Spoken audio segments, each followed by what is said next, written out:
આજે સાંજે મોરેરાજને ભૂખ લાગીને તો મેં આજે તેની માટે એકદમ ટેસ્ટી ચટપટા આપણા બાળકોના ફેવરેટ કુરકુરે બનાવી દીધા હતા, અને તે પણ વધેલા ભાતમાંથી.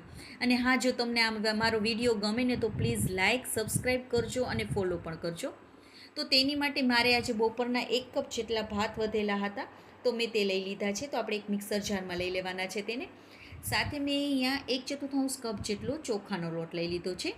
તેનાથી એકદમ કુરકુરા થશે. 1 ચમચી જેટલું ઘી નાખી દેવાનું છે, અને 1/4 કપ જેટલું મેં અહીંયા પાણી લીધું છે, પણ આપણે થોડું થોડું નાખતા જઈશું. થોડું પહેલાં 2 ચમચી જેટલું નાખવાનું, તેને આપણે એકવાર પીસી લેવાનું. વળી પાછું થોડું નાખી દેવાનું, પણ વધારે નથી નાખવાનું, નકર તમારે આ પતલું થઈ જશે ને તો નહીં મજા આવે. એટલે આપણે જો તમને પીસાય નહીં તો તમારે ચમચી વડે થોડું હલાવતું જવાનું આમાં, એટલે એકદમ સરસ એવું તમારું આમાં પીસાઈ જશે. પીસાઈ જાય ને એટલે આપણે આટલું જાડું જ રાખવાનું છે, બિલકુલ પણ હવે પાણી નહીં નાખીએ. એકદમ તીખું ચટપટું હોય ને તો જ ખાવાની મજા આવી જાય. માટે મેં અહીંયા થોડું લાલ મરચાંનો પાવડર નાખી દીધો છે, થોડી હળદર અને થોડું એવું મીઠું નાખી દીધું છે.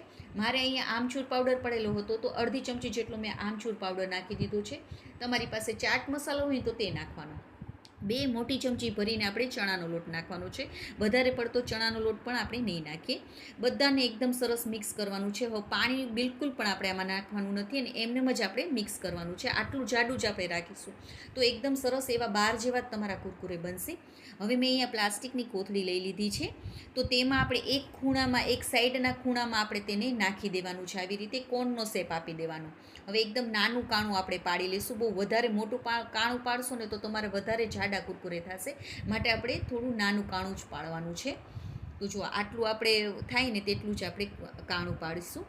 હવે તેલને આપણે ગરમ કરી લેશું. હવે ગેસની ફ્લેમને અત્યારના પાડીને ત્યારે ધીમી કરી નાખવાની એકદમ, અને પછી તમારે આવી રીતે પાડી લેવાનું. કાતરથી એક સાઈડ કાતરથી આપણે કાપતું જવાનું, જેથી કરીને નાના નાના કુરકુરે એકદમ સરસ એવા પડે.